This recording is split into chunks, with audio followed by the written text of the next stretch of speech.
I took the job for the silence. A whole summer perched atop the world in a glass box, with nothing but the wind and the trees for company.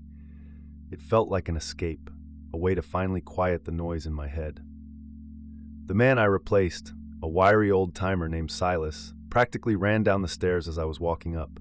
He shoved a crumpled piece of paper into my hand, his eyes wide with a frantic energy that felt deeply out of place here.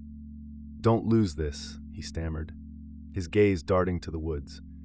"And don't be a hero. Just follow the rules, kid." Before I could ask what he meant, he was in his truck and gone, leaving only a cloud of dust. Later that night, I unfolded the paper. It was a list of 7 rules, written in a shaky, urgent hand. Most were bizarre. I laughed it off as a prank, a little hazing ritual for the new guy. Rule 2. If the radio plays music that sounds like a 1940s big band between 3 and 4 a.m., turn it off immediately. The first week was idyllic. I charted weather patterns, watched eagles soar, and felt the city's grip on me finally loosen. The quiet was absolute, broken only by the wind whistling around the tower's legs. I completely forgot about the rules. On the 8th night, I was jolted awake. A tinny, cheerful swing tune was drifting from the corner of the room. I glanced at my watch. It was 3:17 a.m. The radio was playing, even though I was certain I'd left it off. The music was oddly hypnotic, a phantom broadcast from another era. For a moment, I just listened, but then Silas's warning echoed in my mind. Scrambling out of my cot, I lunged for the radio and twisted the knob, plunging the room back into silence. My heart hammered against my ribs. It was just a faulty wire, a stray signal from some distant station. But as I stood there in the suffocating quiet, I couldn't shake the feeling that I had just turned something off that was listening back. A few nights later, it was a sound from outside, a soft, rhythmic tapping on the glass, moving from one window to the next. I remembered Rule 4, ignore any tapping on the windows. But there was no wind that night. The tapping continued for what felt like hours, slow and deliberate. It circled the tower again and again, a patient, inquisitive sound. I huddled on my cot, pulling a blanket over my head, convinced that if I looked, I would see a face in the glass. The rules no longer seemed like a joke. They were a lifeline. I reread the list every morning, memorizing each word.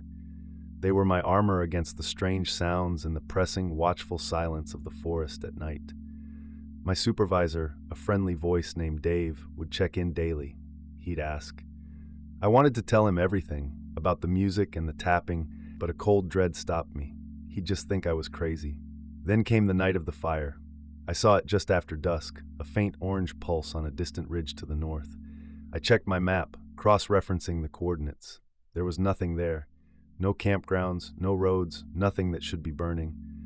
I felt a primal urge to report it, to do the one job I was hired to do. But the last rule on the list screamed in my mind.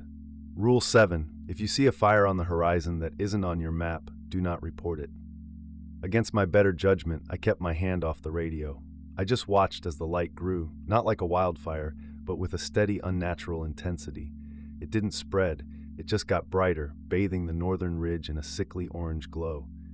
The radio crackled to life. It was Dave.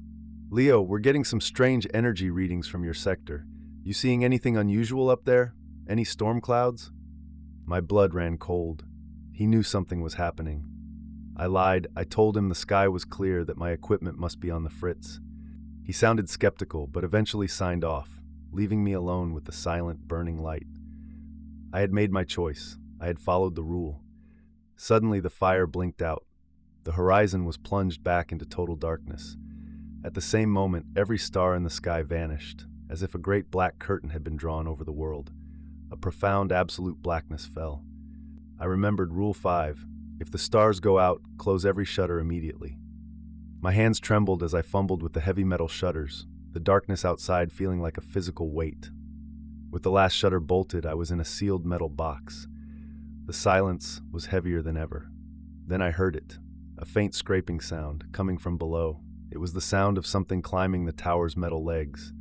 It was slow, heavy, and methodical. Scrape, pause, scrape, pause.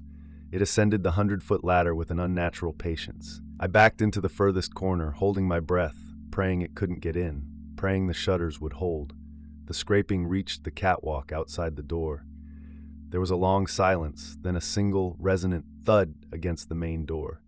It didn't try again, it just waited. I spent the entire night pressed into that corner, listening to nothing. The first faint chirps of the morning birds were the most beautiful sound I had ever heard. Shaking, I unbolted a single shutter and peered out. The sun was rising, the sky was full of color, and the stars were back in their place. The forest looked untouched, pristine.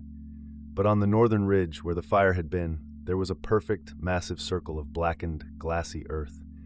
It was as if a giant coin had been heated white-hot and pressed into the world. The radio crackled. It was Dave, his voice cheerful. "Morning, Leo." I looked at the scorched circle, then at the list of rules on my desk. I knew then I wasn't just a lookout, I was a guard.